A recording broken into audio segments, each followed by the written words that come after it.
Well, first of all, thank you very much for inviting us to share our experience of using urinary oxalate as a biomarker in primary hyperoxaluria.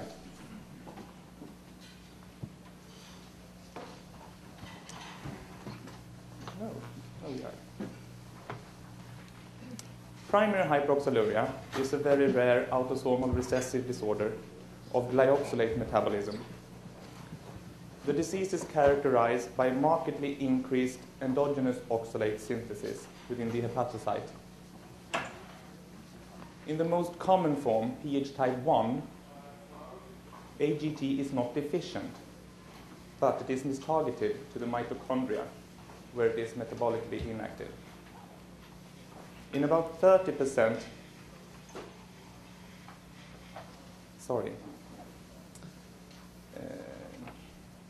I'm mixing up now, sorry. It's a very rare autosomal recessive disorder. In the most common form, pH type 1, the deficient enzyme is alanine glyoxylate aminotransferase. And in 30% of pH type 1, the enzyme is not deficient, but mistargeted. And this type of pH represents about 8% of the patient population. In pH type 2, the deficient enzyme is glyoxylate reductase or hydroxypyruvate reductase. Anyway, all the pathology in pH is due to the excessive production of endogenous oxalate and the excretion of this metabolic end product through the kidneys.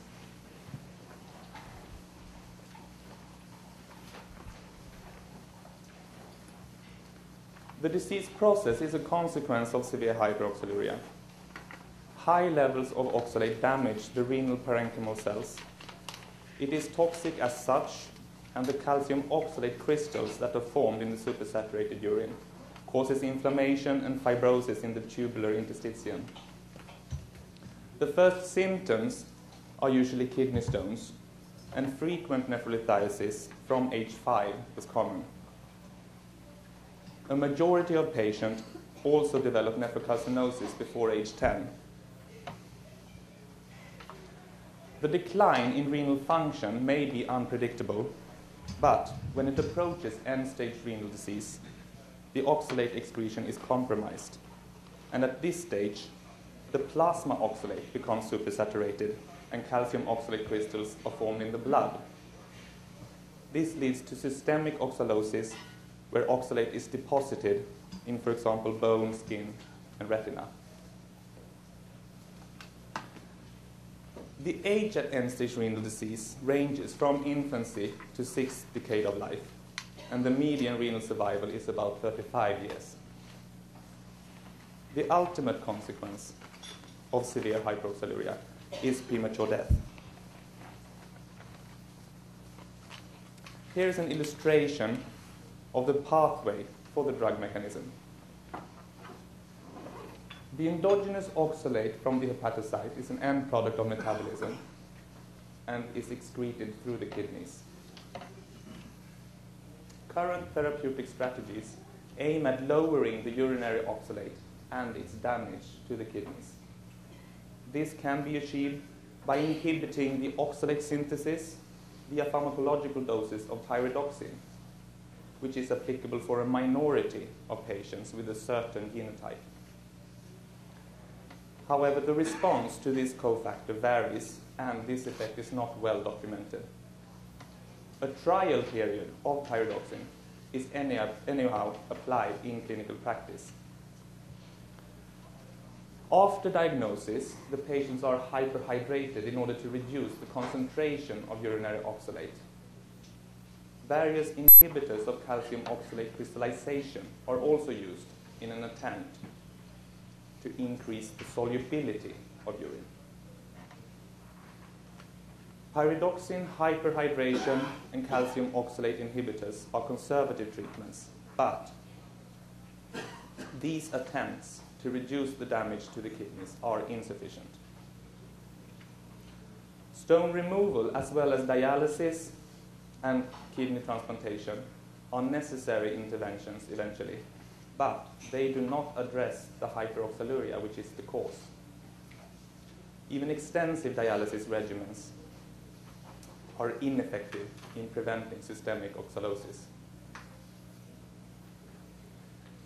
Liver transplantation does, however, correct the oxalate synthesis and lead to normalization of oxalate levels.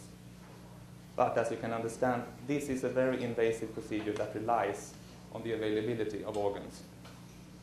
And given renal failure, there is a need for a combined liver and kidney transplantation.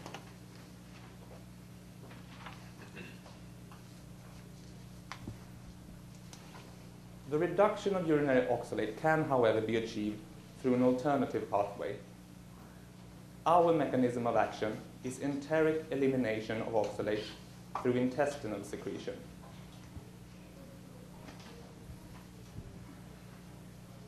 Colonic degradation with bacteria may provide a suitable transepithelial gradient for the enteric elimination of oxalate.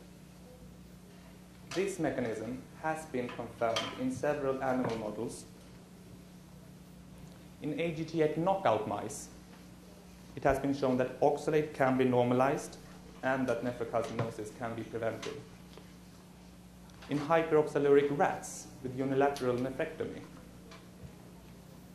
the urinary oxalate was also reduced and there was a dose response.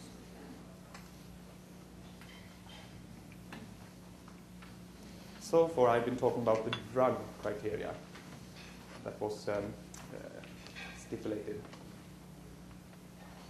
So what about the biomarker criteria?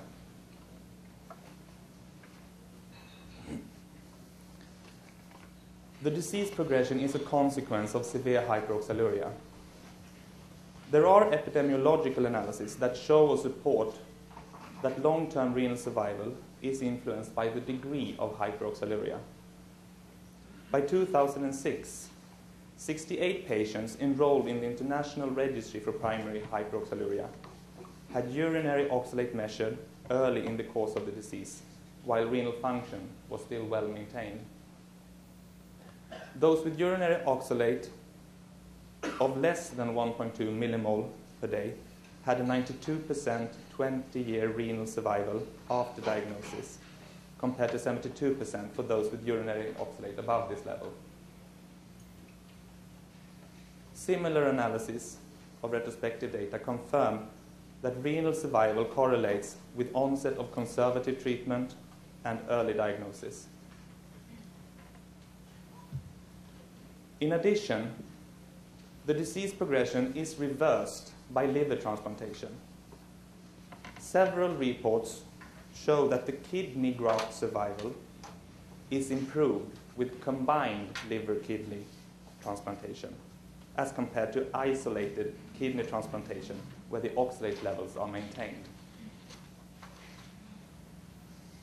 There are also reports showing that the renal deterioration is halted or even reversed by preemptive isolated liver transplantation in patients with residual renal function. In summary, normalization or lowering of urinary oxalate do correlate with renal survival. These may not be linear predictors of renal failure, but the probabilistic outcome is evident.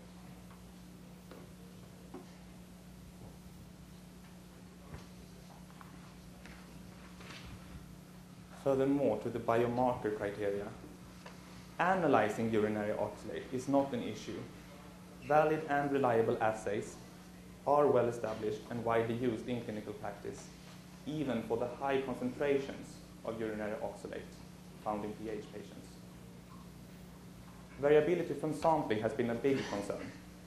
There are potential compliance issues with doing complete 24-hour urine collection, particularly in children and teenagers, which represent the majority of patients in PH.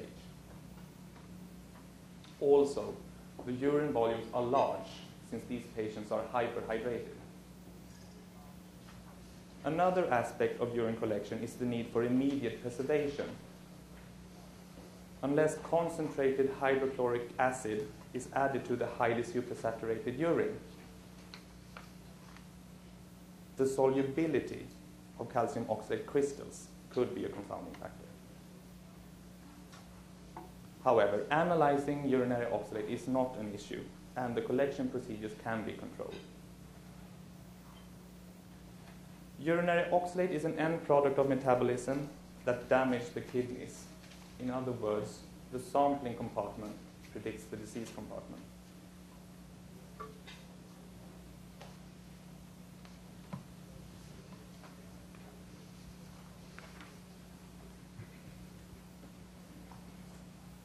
As said earlier, there are several animal models that confirm the endpoint and indicate the clinical benefit. There are even studies in patients supporting this endpoint. A phase 1b study on pH type 1 showed a 50% reduction during 4 weeks treatment, as well as a significant reduction in plasma oxalate in some patients on dialysis. A reduction of plasma oxalate has also been recently reported in 2 patients with infantile oxalosis. As illustrated in the table to the right, cross-sectional data on the clinical features associated with various kinds of hyperoxaluria and the corresponding levels of urinary oxalate support that there is a relationship between the biomarker and clinical outcome. In pH, where the urinary oxalate levels are extreme, ranging up to 4 millimole per day, the clinical features are most severe, including systemic oxalosis. And in groups with lower levels of oxalate, like idiopathic hyperoxaluria or irregular stone formers, where the source of oxalate is from the diet, the symptoms are milder and the renal function is preserved.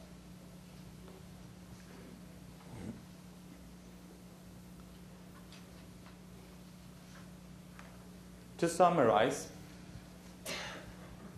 we believe that urinary oxalate in pH meet the suggested criteria for surrogate endpoint qualification.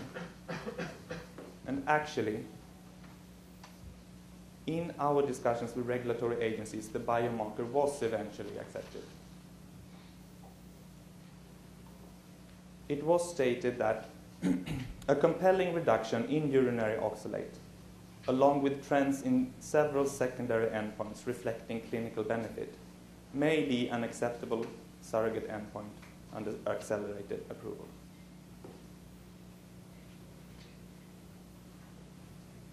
That's our experience. Very good, thank you.